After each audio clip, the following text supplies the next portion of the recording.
Turma de Defesa da Constituição, pessoal, vamos chegando para mais uma videoaula aqui no YouTube, dando sequência ao nosso conteúdo.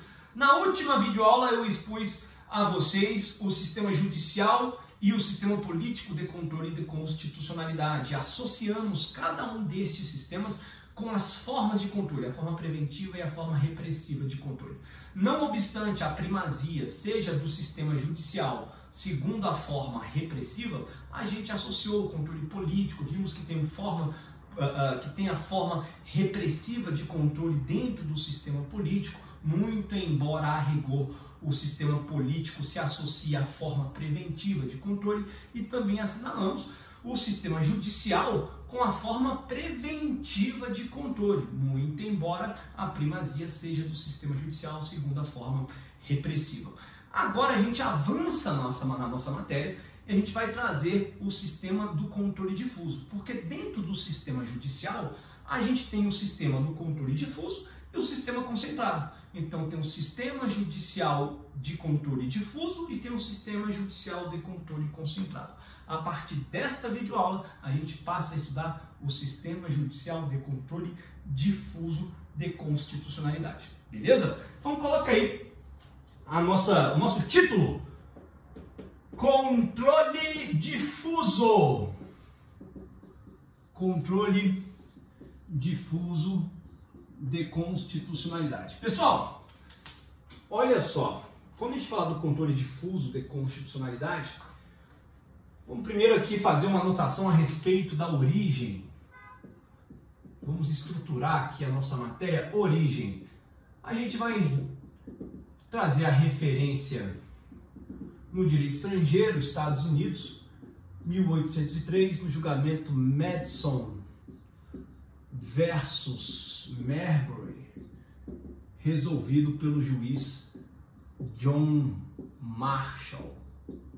Muito bem. Senhores, aqui nós já tínhamos falado a respeito deste julgamento. Foi por essa ocasião que o juiz John Marshall defendeu o sistema judicial, que é o Judicial Review. O Judicial Review, ele vem exatamente aqui. É o Judicial Review. Agora, no Brasil, o controle vem no decreto 848 de 1890, que é o mesmo decreto que instituiu, que criou o Supremo Tribunal Federal. Agora, a primeira Constituição foi a Constituição Republicana de 1891. Então, o controle de constitucionalidade no Brasil é instituído no decreto 848 de 1890, e a primeira Constituição que traz a previsão do controle de constitucionalidade é a Constituição Republicana de 1891. Por isso, Gilmar Mendes falar que o nosso controle é de tradição republicana. O controle difuso deita raízes na tradição republicana no Brasil. Senhores, por que difuso? Por que difuso? Por que difuso? Difuso porque ele se difunde por todo o poder judiciário. Todo o poder judiciário realiza controle de constitucionalidade. Todo o poder judiciário realiza controle de constitucionalidade. Todo o poder judiciário realiza controle de constitucionalidade. Inclusive o CNJ. O Conselho Nacional de Justiça também realiza controle de constitucionalidade. O que eu preciso destacar com vocês, vou apagar aqui o quadro, olha só. O que eu preciso destacar com vocês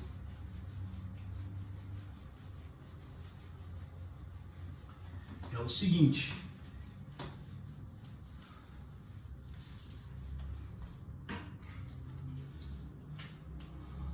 Estamos no tópico 2. O Poder Judiciário realiza controle. Controle de constitucionalidade. O sistema judicial. No entanto, esse Poder Judiciário, quando realiza controle de constitucionalidade, ele pode realizar mediante a declaração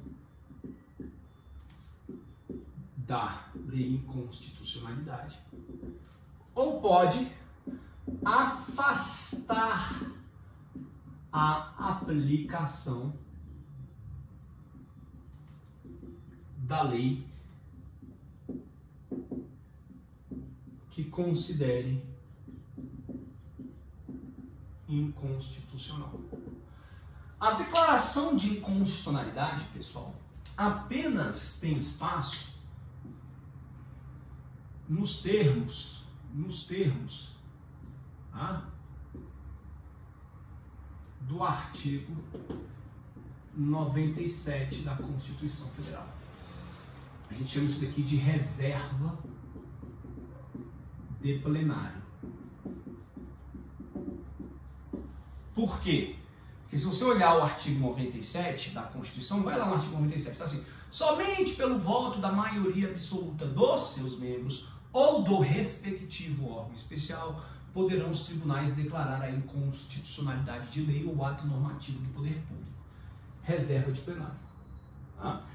Afastar a aplicação da lei que considera inconstitucional não é o mesmo que declarar. São coisas diferentes. Declarar a inconstitucionalidade apenas os tribunais. Reserva de plenário. Afastar, aí não. Afastar, o juiz pode afastar a lei que considere inconstitucional. O juiz, ele não declara a inconstitucionalidade.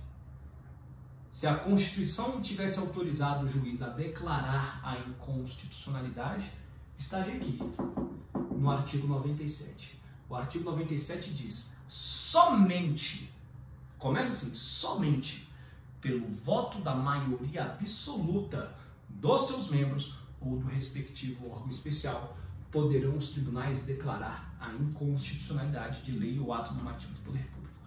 Todo o poder judiciário realiza controle? Todo. Mas não é todo o poder judiciário que declara a inconstitucionalidade. A declaração, ela está aqui autorizada no artigo 97. Juiz, CNJ, eles afastam a lei. Se o CNJ entender que uma lei é inconstitucional, ele afasta a aplicação da lei no caso concreto. O juiz, no seu julgamento, no seu livre convencimento, se ele entende que uma lei seja inconstitucional, ele afasta a aplicação da lei no caso concreto. É assim que funciona. Beleza? Tá? Maravilha, maravilha. Vamos apagar aqui. Estou com pincéis novos. Né? Estou feliz. Feliz porque agora a coisa flui ainda melhor. É difícil achar esse negócio. Pensei que fosse mais fácil. Sempre que acaba eu vou lá, compro, né? Tava em falta. Olha só.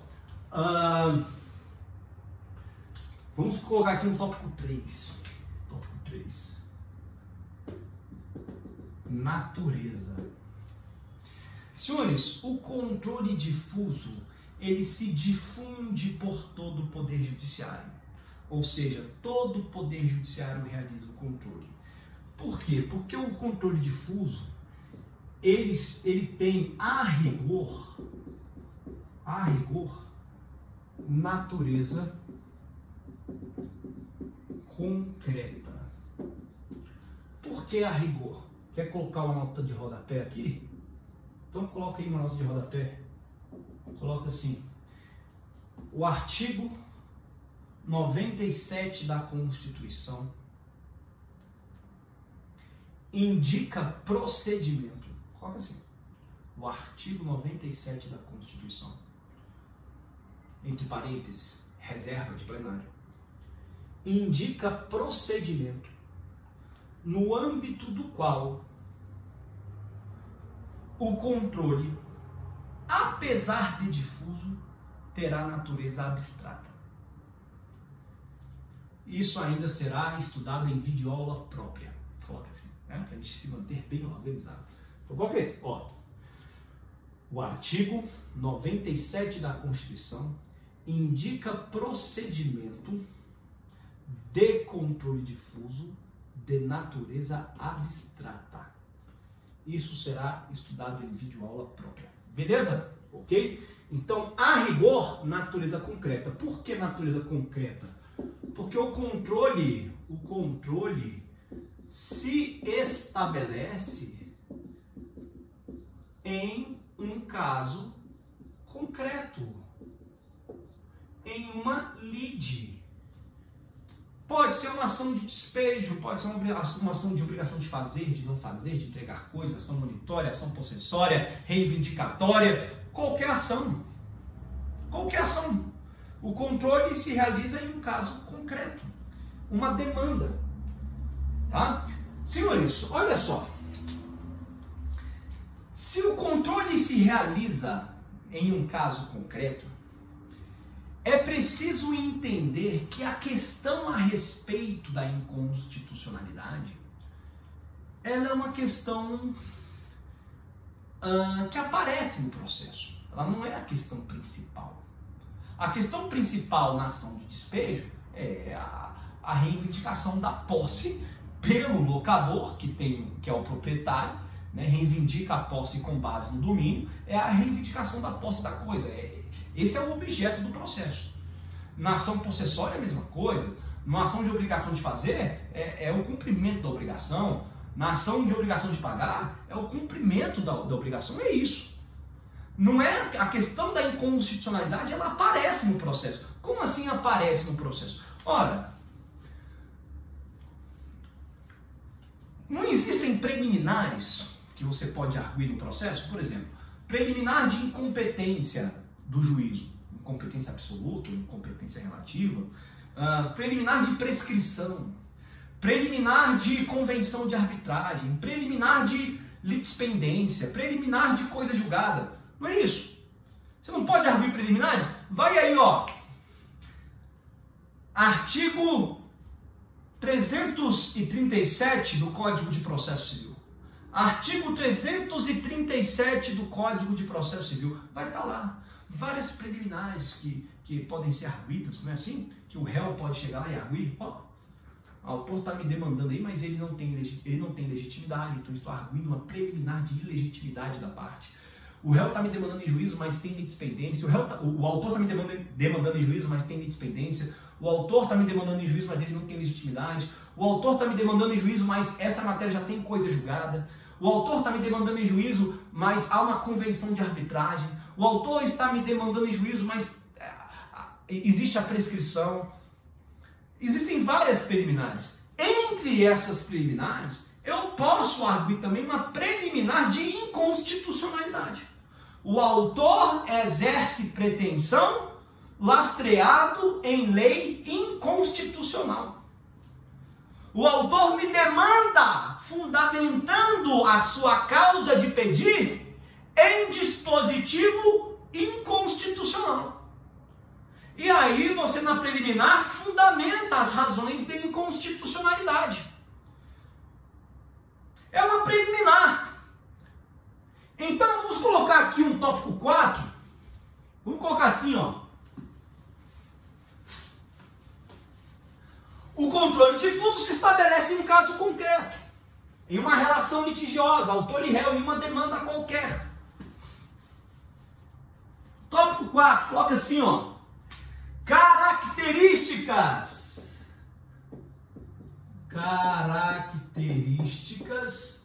da questão inconstitucional. Primeira característica, a gente já vislumbrou aqui, ó. A questão constitucional é arguida de forma preliminar. Você entendeu a lógica? Que ela é arguida de forma preliminar.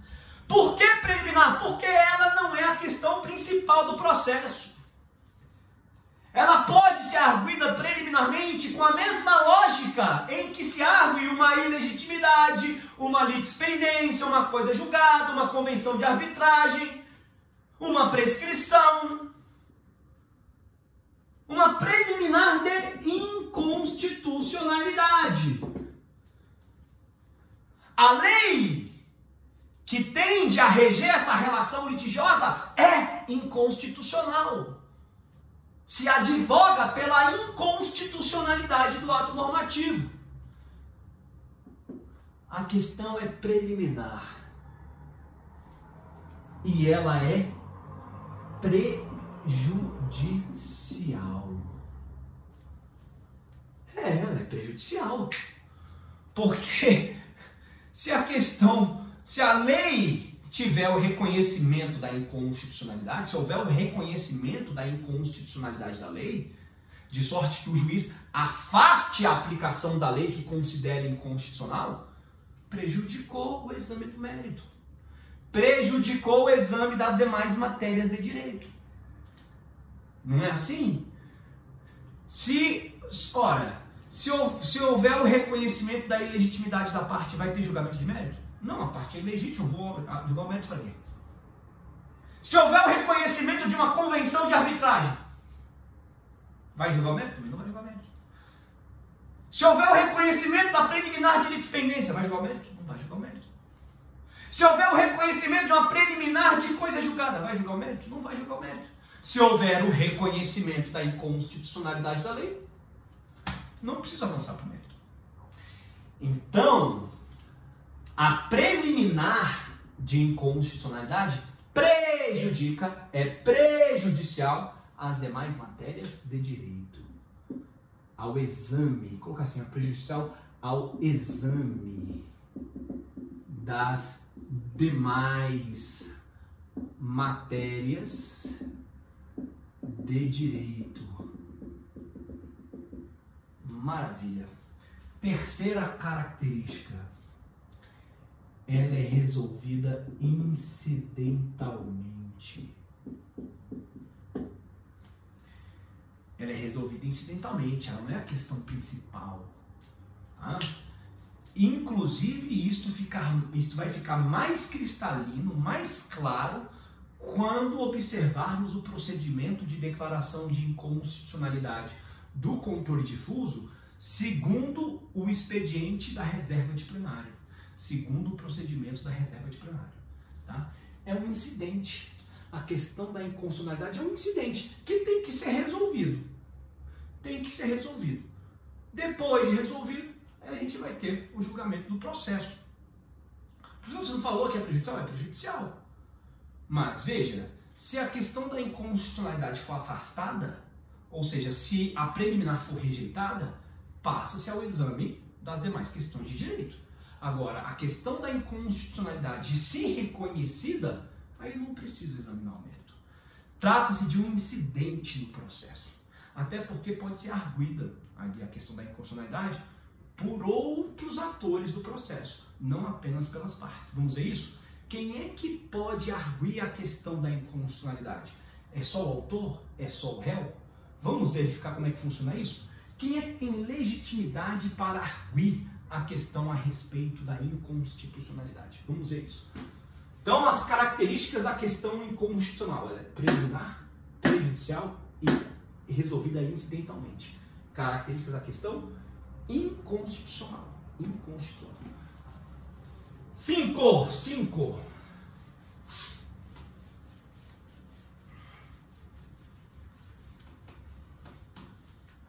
Olha aqui. Quem é que pode arguir, né? Quem é que pode arguir? 5.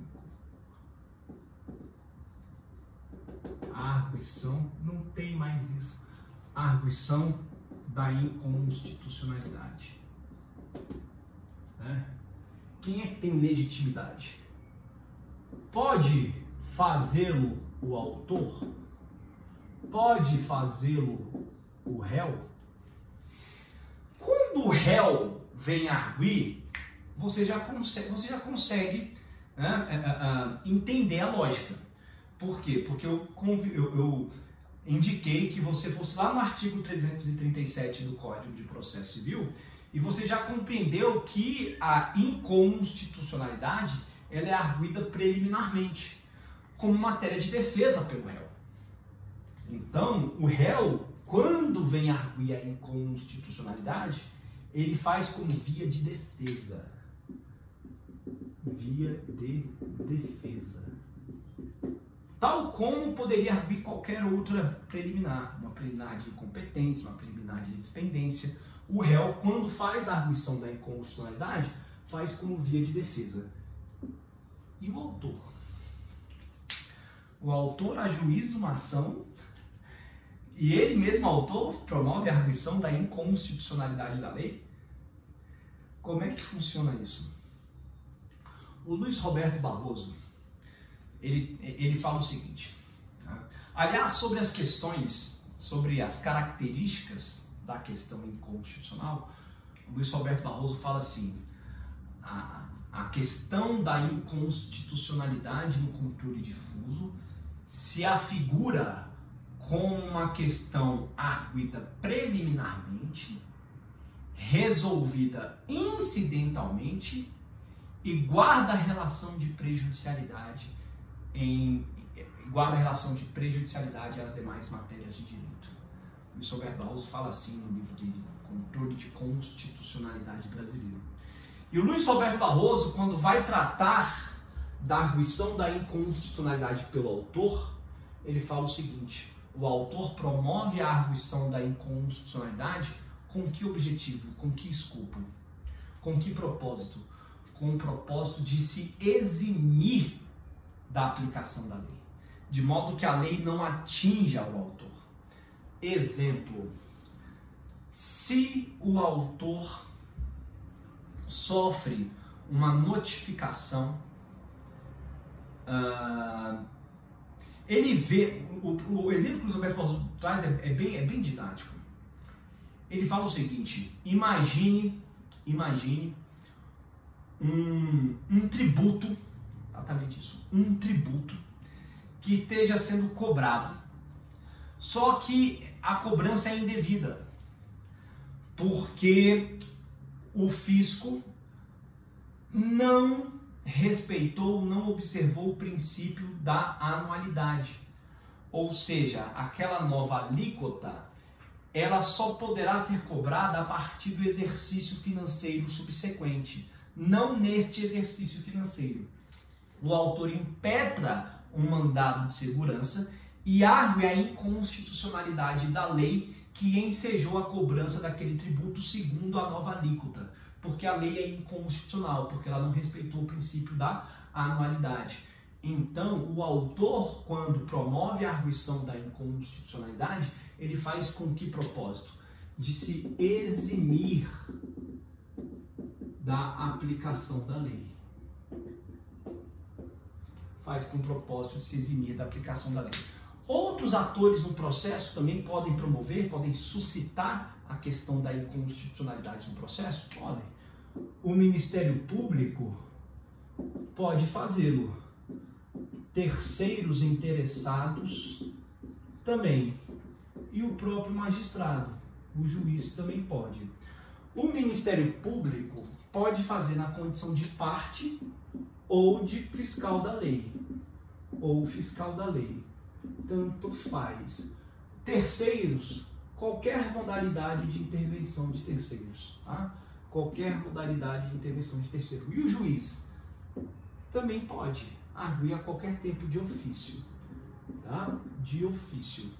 Porém, aqui a gente vai colocar uma observação no que diz respeito ao STJ e o Supremo Tribunal Federal. Por quê? Para que possa haver a arguição de ofício pelos ministros no STJ, no Supremo, a questão a respeito da inconstitucionalidade tem que ter sido pré-questionada. Aquela matéria tem que ter sido pré-questionada. Se houve o debate a respeito daquela matéria na instância quor, ele pode suscitar de ofício a inconstitucionalidade, mas, do contrário, não poderá fazê-lo. Então, essa possibilidade da arguição de inconstitucionalidade pelo juiz não é ilimitada. No âmbito do STJ e do Supremo, a matéria a respeito da questão inconstitucional tem que ter sido pré-questionada. Sobre pré-questionamento, você já tem por mim, tá? Você deve ter tido aí recursos e viu que os recursos excepcionais, recurso especial, recurso extraordinário, eles têm um requisito de admissibilidade especial, que é o pré-questionamento, né? Que significa o quê? Que a questão agitada no recurso tenha sido objeto de debate na instância recorrida, na instância quor. Beleza? Ok? Maravilha, maravilha. Vamos para o tópico 6. Vamos para o tópico 6.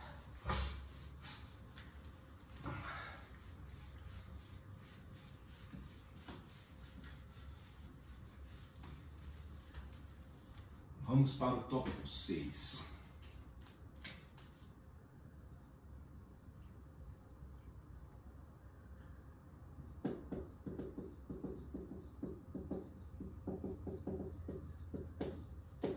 Eficácia da decisão no controle difuso. A eficácia da decisão no controle difuso, ela é interpartes, ou seja, nos limites da relação processual. Só alcança o autor e o réu. Simples assim. Ora, isso cria, essa eficácia interpartes, ela pode criar um problema de segurança jurídica. Por que um problema de segurança jurídica? Porque eu posso ter a declaração de inconstitucionalidade de uma norma em um processo e essa mesma norma ser válida em outro. Porque inconstitucionalidade é o mesmo que invalidade. Lei inconstitucional é lei inválida. Como pode a lei não valer para um determinado processo e valer para outro, já que a eficácia é interpartes? Beleza? Ok. Senhores, essa problemática da segurança jurídica, ela não existe lá nos Estados Unidos, no berço do controle difuso. Porque lá nos Estados Unidos, eu tenho o princípio do stare decisis, que nada mais é do que uma observância obrigatória do precedente que foi criado a respeito da declaração de inconstitucionalidade da lei ou do ato normativo. Então, essa vinculação ao sistema de precedente, a obrigatoriedade, essa vinculação obrigatória, afasta a problemática da segurança jurídica. E no Brasil, como é que se resolveu isso? No Brasil, como é que se resolveu isso?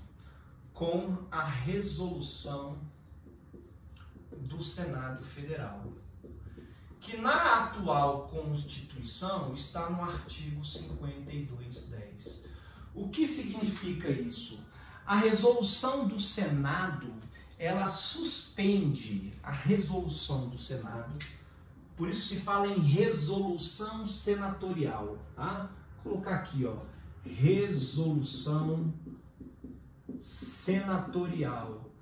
Essa resolução senatorial, o que que ela faz? Ela suspende a execução da lei. Suspende a execução da lei. No todo ou em parte, né? Então, a lei que foi declarada inconstitucional pelo Supremo é suspensa. Suspende a execução da lei declarada inconstitucional, no todo ou em parte pelo Supremo. Enquanto houve a declaração de inconstitucionalidade pelo Supremo Tribunal Federal, a eficácia é interpartes, apenas interpartes. Ou seja, se exaurem os limites da relação processual, eficácia intramuros. O Senado Federal edita uma resolução e o objeto da resolução é a decisão do Supremo. É a decisão do Supremo que declarou a inconstitucionalidade. Ou seja, o Senado pega na resolução aquela lei, a lei que foi declarada inconstitucional pelo Supremo, e suspende a execução.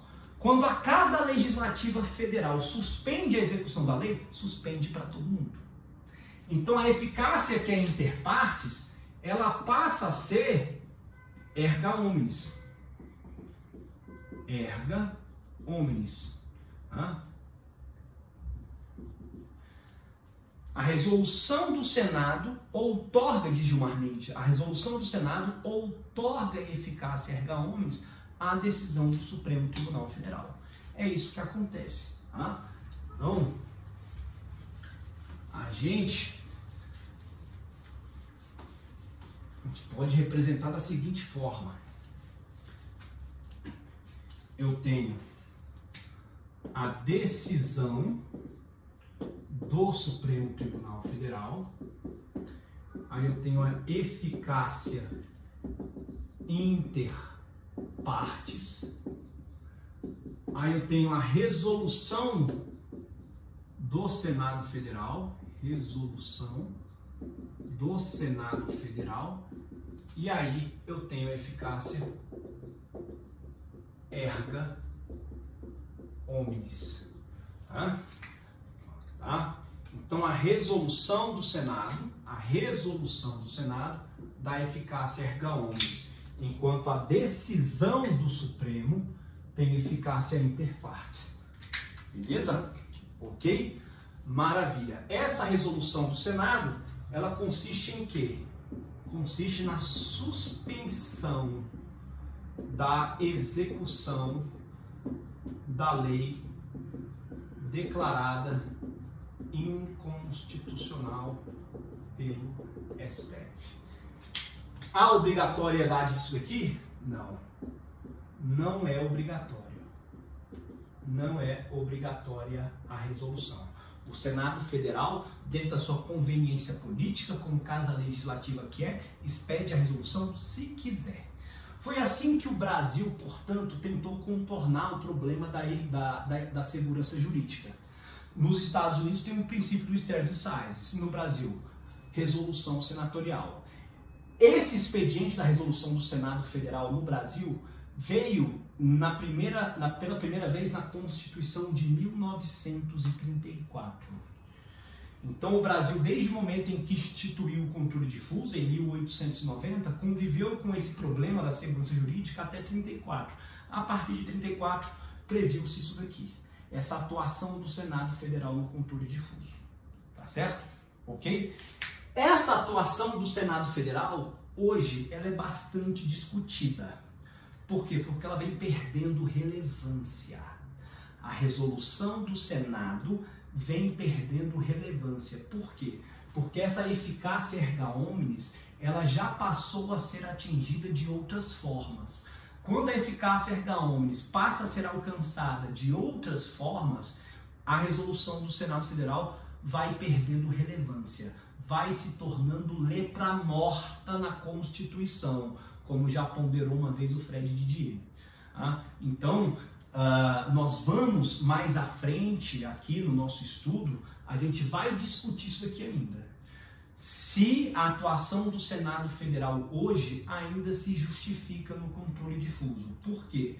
Porque apesar do controle difuso, a rigor, atinar para uma eficácia inter partes de suas decisões, há expedientes jurisprudenciais, dogmáticos, institutos que têm aproximado as decisões no controle difuso da eficácia erga omnes. A gente vai estudar isso daí e depois responder que papel então restou ao Senado Federal no controle difuso. Aí já uma relativização, uma perda de relevância na atuação do Senado Federal no controle difuso de constitucionalidade. Beleza? Então, senhores, apenas para dar um prognóstico para vocês, o que a gente vai ter aí para frente? Vamos estudar a reserva de plenário.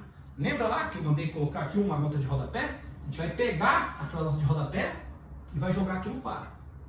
A gente vai mostrar como é que funciona a declaração de inconstitucionalidade pelos tribunais. Depois disso, a gente vai estudar isso daqui. Como que está a atuação do Senado Federal hoje em dia, tá? Então a gente vai ter algumas aulas dedicadas a responder essas questões, ainda dentro do sistema do controle difuso de constitucionalidade. Inclusive, eu vou ver se compartilho material de apoio com vocês. Tem um artigo do Gilmar Mendes que é fantástico, fantástico.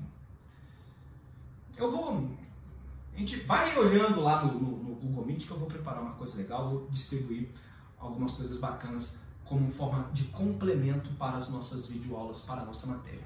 Beleza? Pessoal, obrigado, até a próxima.